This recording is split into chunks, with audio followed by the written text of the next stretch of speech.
ഞാൻ ഡോക്ടർ അജയൻ വർഗീസ്, കോഴിക്കോട് ജില്ലയിൽ കുന്നമംഗലം പന്തീർപ്പാടത്തുള്ള institute of sexual and reproductive medicine എന്ന സ്ഥാപനത്തിൻ്റെ ഡയറക്ടറാണ്. International association of sexual medicine practitioners modern medicine എന്ന അസോസിയേഷൻ്റെ അഖിലേന്ത്യാ ചെയർമാനുമാണ്. ഇന്ന് ഞാൻ നിങ്ങളോട് വിശദീകരിക്കാൻ പോകുന്നത് ലൈംഗിക ബന്ധത്തിലേർപ്പെടുമ്പോൾ അഥവാ ലൈംഗിക അനുഭൂതി ഉണ്ടായിക്കഴിയുമ്പോൾ തലവേദന അനുഭവപ്പെടുന്ന ഒരു രോഗാവസ്ഥയുണ്ട്. ആ രോഗാവസ്ഥയെക്കുറിച്ചാണ്. സാധാരണഗതിയിൽ നാമെല്ലാം ലൈംഗിക ബന്ധത്തിലേർപ്പെടുന്നത് ആനന്ദത്തിനും അനുഭൂതിക്കുമാണ്. എന്നാൽ ആ അനുഭൂതിയും ആനന്ദവും ലഭിക്കാതെ കടുത്ത തലവേദനയിലേക്ക് ചില വ്യക്തികൾ പോകാറുണ്ട്. ഇത് വളരെ അപൂർവം വ്യക്തികളിലാണ് കാണപ്പെടുന്നത്.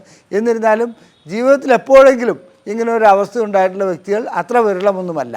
ഈ ലൈംഗിക ബന്ധത്തിലേർപ്പെടുമ്പോൾ രതിമൂർച്ച അനുഭവപ്പെടുന്നതോടുകൂടി കഠിനമായ തല വെട്ടി പുലർന്നു പോകുന്ന രീതിയിലുള്ള തലവേദന അനുഭവപ്പെടുന്ന വ്യക്തികളെക്കുറിച്ചാണ് നാം ആദ്യം ചർച്ച ചെയ്യേണ്ടത്. എന്തുകൊണ്ട് ഇങ്ങനെ സംഭവിക്കുന്നു, എന്താണ് ഇതിൻ്റെ കാരണം, ഇതെല്ലാം നമുക്കൊന്ന് ചർച്ച ചെയ്യാം. സാധാരണഗതിയിൽ ലൈംഗിക അനുഭൂതി ഉണ്ടാകുമ്പോൾ, രതിമൂർച്ച ഉണ്ടാകുമ്പോൾ രക്തക്കുഴലുകൾ വികസിക്കുകയും മസിലുകൾ ചുരുങ്ങുകയും ഇത്തരം ചില പ്രവൃത്തികൾ നടക്കാറുണ്ട്.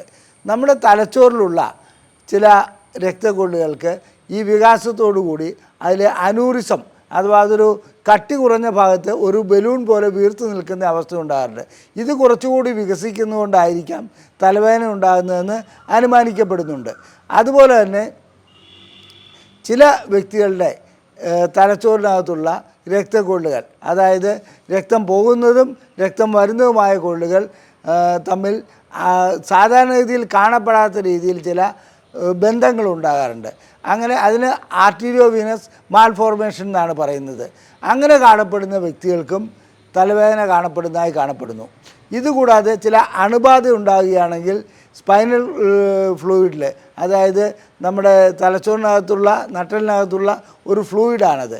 ആ ഫ്ലൂയിഡിൽ ഇത് രക്തം കലരുകയോ അല്ലെങ്കിൽ അണുബാധ ഉണ്ടാകുകയാണെങ്കിൽ അത്തരം വ്യക്തികൾക്ക് ലൈംഗിക ബന്ധത്തിനോട് കൂടി, അതായത് ലൈംഗിക ബന്ധത്തിൽ ഏർപ്പെടുമ്പോഴും അതുപോലെ തന്നെ രതിമൂർച്ച ഉണ്ടാകുമ്പോഴും കഠിനമായിട്ടുള്ള വേദന കാണപ്പെടുന്നുണ്ട്.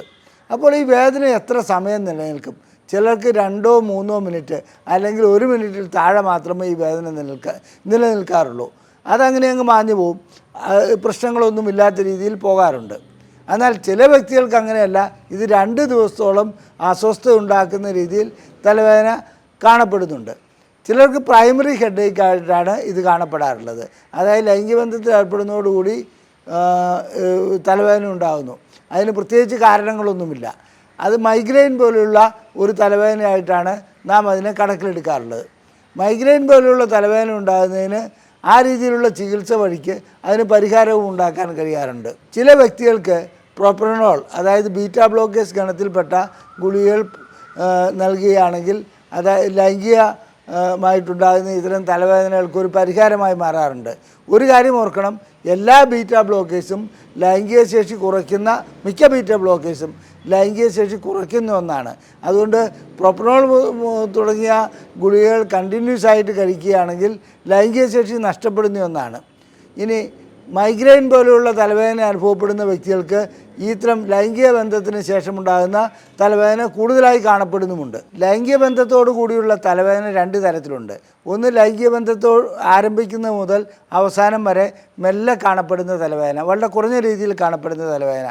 ഇത് അത്ര വലിയ പ്രശ്നമായി മാറാറില്ല. എന്നാൽ രതിമൂർച്ചയോടുകൂടി കഠിനമായ തല പൊട്ടിപ്പിളർന്നു പോകുന്ന തലവേദന ഉണ്ടാകുമെന്ന് ഞാൻ സൂചിപ്പിച്ചു. അത്തരം വേദനയ്ക്ക് എന്തെങ്കിലും കാരണങ്ങളുണ്ടോ എന്ന് കണ്ടുപിടിക്കേണ്ടതുണ്ട്.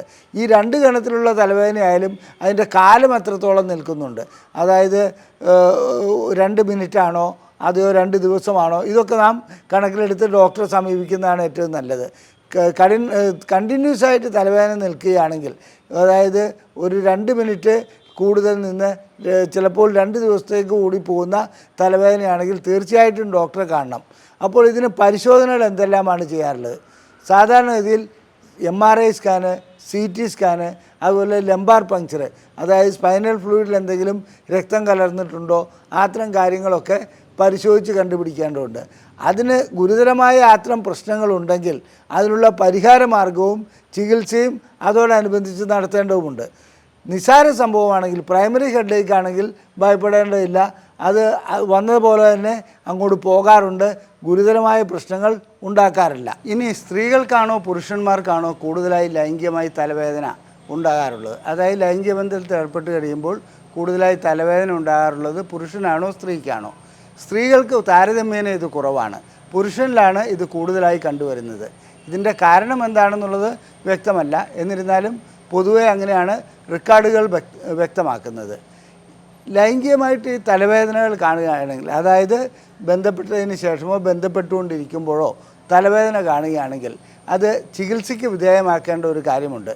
പലയിടത്തും പറയുന്നത് അത് സാധാരണ രീതിയിൽ അത്ര പ്രശ്നമുള്ള കാര്യമല്ല, അങ്ങനെയൊക്കെയുള്ള ഇൻ്റർനെറ്റിലും മറ്റും കാണുന്നുണ്ട്. അങ്ങനെയല്ല, അതിനൊരു കാരണമുണ്ടെങ്കിൽ ആ കാരണം കണ്ടുപിടിക്കുകയും നാം സ്ട്രോക്ക് അതുപോലെയുള്ള കാര്യങ്ങളിലേക്ക് പോകുന്നതിനുള്ള ഒരു ആദ്യ സൂചനയായി അത് മാറാറുമുണ്ട്. അതുകൊണ്ട് ഇങ്ങനെ രോഗം കണ്ടുപിടിക്കുകയാണെങ്കിൽ, സ്കാനിങ് വഴിക്കും മറ്റും ഇതിൻ്റെ യഥാർത്ഥ കാരണം കണ്ടുപിടിക്കുകയാണെങ്കിൽ, അനൂറിസമോ മറ്റോ ആണെങ്കിൽ അതിന് വേണ്ട ശസ്ത്രക്രിയയോ ക്ലിപ്പിങ്ങോ എന്താണോ ചെയ്യേണ്ടത് അത് മുൻകൂട്ടി ചെയ്യുകയാണെങ്കിൽ വളരെയധികം പ്രയോജനം ചെയ്യുന്ന ഒരു കാര്യമാണ്. മാത്രമല്ല ഒരു രോഗിയുടെ ജീവൻ തന്നെ രക്ഷിക്കാൻ പറ്റുന്ന ഒന്നാണത്. തലവേദന നിസ്സാരമാണ്. സാധാരണഗതിയിലുള്ള തലവേദനയാണെങ്കിൽ, അതായത് പ്രശ്നങ്ങളൊന്നുമില്ലാത്ത തലവേദനയാണെങ്കിൽ അതിനെ നമുക്ക് അതുമായിട്ട് താരതമ്യപ്പെട്ട് പോകാൻ കഴിയും. കാരണങ്ങളുള്ളതാണെങ്കിൽ അതിന് ചികിത്സ നൽകുക തന്നെ വേണം. ലൈംഗികമായുള്ള പ്രശ്നങ്ങൾക്ക് നിങ്ങൾക്ക് ചികിത്സ ആവശ്യമുണ്ടെങ്കിൽ ഈ നമ്പറിൽ വിളിച്ച് ബുക്ക് ചെയ്യാവുന്നതാണ്. ഞങ്ങളുടെ വീഡിയോ നിങ്ങൾക്ക് ഇഷ്ടപ്പെട്ടുവെങ്കിൽ അത് ഷെയർ ചെയ്യുക. നിങ്ങളുടെ സുഹൃത്തുക്കൾക്ക് ഇത് ഷെയർ ചെയ്യണമെന്ന് അഭ്യർത്ഥിക്കുന്നു. അതുപോലെ തന്നെ നിങ്ങളുടെ അഭിപ്രായങ്ങൾ ഇതിൽ രേഖപ്പെടുത്തുക, ഇതിലെ കമൻറ്റ് ബോക്സിൽ രേഖപ്പെടുത്തുക. ഈ വീഡിയോ ലൈക്ക് ചെയ്യുക. നിങ്ങൾക്ക് ലൈംഗികമായിട്ടുള്ള പ്രശ്നങ്ങളെക്കുറിച്ച് കൂടുതൽ അറിയുവാൻ ആഗ്രഹമുണ്ടെങ്കിൽ ഞങ്ങൾ പ്രസിദ്ധീകരിക്കുന്ന ബുക്ക്ലെറ്റുകൾ നിങ്ങൾക്ക് സൗജന്യമായി അയച്ചു നൽകുന്നതാണ്. ഇവിടെ കാണിച്ചിരിക്കുന്ന നമ്പറിൽ ISRM എന്ന് ടൈപ്പ് ചെയ്ത് വാട്സപ്പ് ചെയ്യുക. ഈ നമ്പറിലേക്ക് വാട്സപ്പ് ചെയ്താൽ ഞങ്ങൾ പ്രസിദ്ധീകരിക്കുന്ന ബുക്ക്ലെറ്റുകൾ നിങ്ങൾക്ക് സൗജന്യമായി അയച്ചു നൽകുന്നതാണ്. നന്ദി, നമസ്കാരം.